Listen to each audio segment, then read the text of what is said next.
Okay, what is in store for 2026? Republicans want to make you, the American people, have safe streets, more money in your pocket, more opportunities to get ahead. Senate Republicans also unveiling their health care plan to counter the Democrats. And remember, Obamacare, well, it was supposed to be the Affordable Care Act, but they designed that plan, and none of their promises were ever kept. We'll get into that in a second.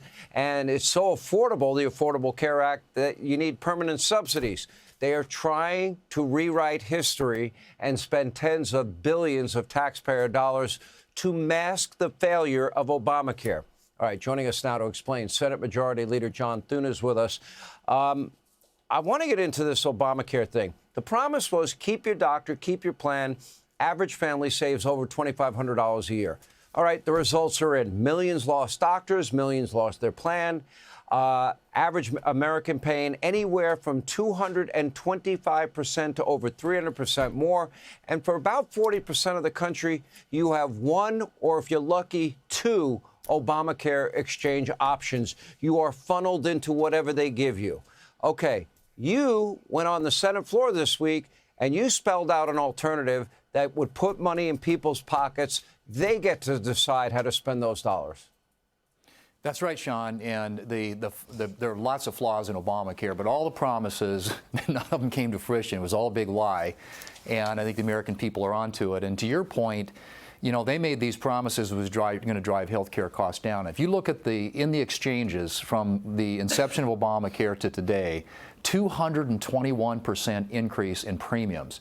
The CPI over that same time period is about 39%, and in the individual market, it was about, 68%. And so you're looking at a huge above the any other healthcare plan out there, and everything else that we buy in our economy, 2 or 3 times that for the cost of an Obamacare policy. So it's a failure. So what are we doing? Well, as you point out, we're going to put money into people's pockets. And instead of having the money go directly to the insurance companies, which is the way the Obamacare works today, have the American people, through an HSA account that they manage, be able to spend that money in the way that they want to spend it. The flaws in Obamacare are many, but right now these enhanced subsidies, what we call the Biden COVID bonuses, actually, what they do is they take the income limit off, so there's no people making $500-600 grand a year can actually now get subsidies from the federal government. There are $0 premiums, so a lot of people in this country don't even know they're covered because the insurance companies are incentivized to auto-enroll them. It is a flawed structure. It doesn't work. What we're talking about here has been scored by the CBO to actually reduce premiums by double digits. And so we're going to put on a plan on the floor that does that takes the power and the money away from the insurance companies and put it back in the hands of the American people.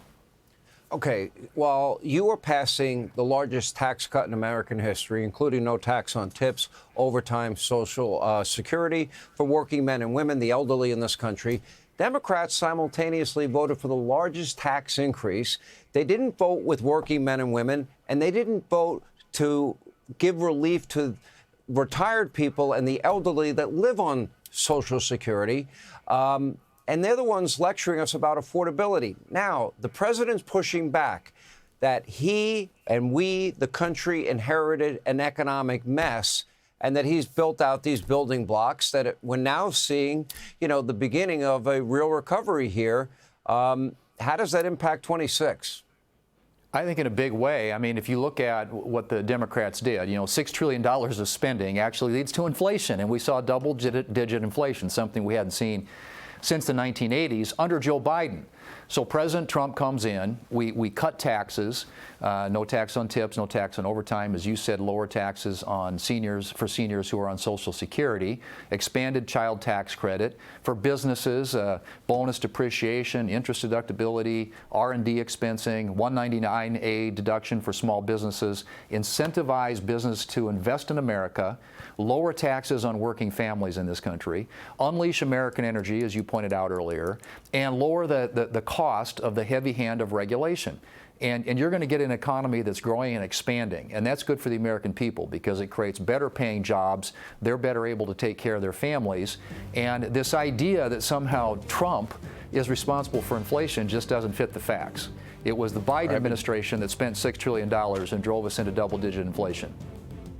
All right, Majority Leader Sean Thune, thank you. And hey, Sean Hannity here. Hey, click here to subscribe to Fox News YouTube page and catch our hottest interviews and most compelling analysis. You will not get it anywhere else.